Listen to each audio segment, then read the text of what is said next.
मराठा आणि ओबीसी आरक्षणासंदर्भातली सह्याद्री अतिथीगृहावरील बैठक संपन्न झाली आहे। सगेसोऱ्यांच्या शासन निर्णय आणि आरक्षणाबाबत सर्व पक्षांनी लेखी भूमिका मांडावी असा प्रस्तावही या बैठकीत मांडण्यात आलाय। मात्र विरोधकांनी या बैठकीवर ऐनवेळी बहिष्कार टाकल्याने फडणवीसांनी टीकास्त्र डागलंय। मराठा आरक्षणावर बोलायला विरोधकांकडे वेळ नाही, आज बैठकीला न येऊन त्यांनी आपले रंग दाखवले अशी टीका फडणवीसांनी केली आहे।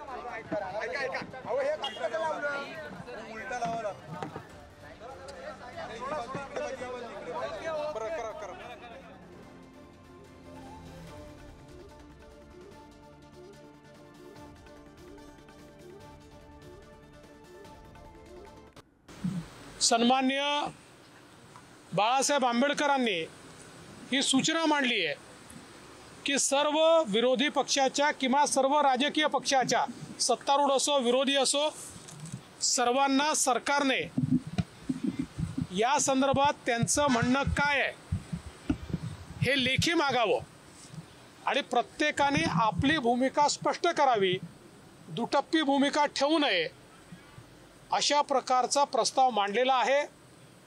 सर्व पक्षाच्या नेत्यांनी एकत्रित येऊन मार्ग शोधले पाहिजेत।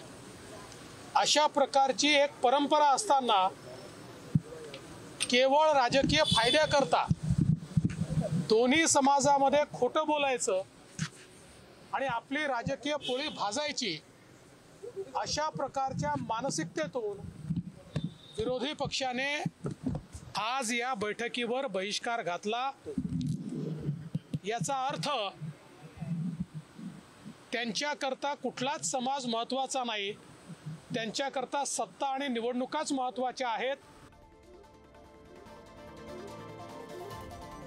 तर एकनाथ शिंदे आताच ही बैठक संपवून बाहेर आलेले आहेत। सह्याद्री अतिथीगृहावर थोड्याच वेळापूर्वी मराठा आरक्षणासंदर्भात बैठक पार पडली आणि ही बैठक आटपून आता मुख्यमंत्री अतिथीगृह बाहेर आलेले आहेत आणि काही कार्यकर्त्यांशी संवाद साधतायत। आज आरक्षणासंदर्भात सर्वपक्षीय नेत्यांची बैठक आयोजित करण्यात आलेली होती। या बैठकीवर विरोधकांनी बहिष्कार टाकला, मात्र काही इतर नेत्यांच्या उपस्थितीमध्ये ही बैठक पार पडली।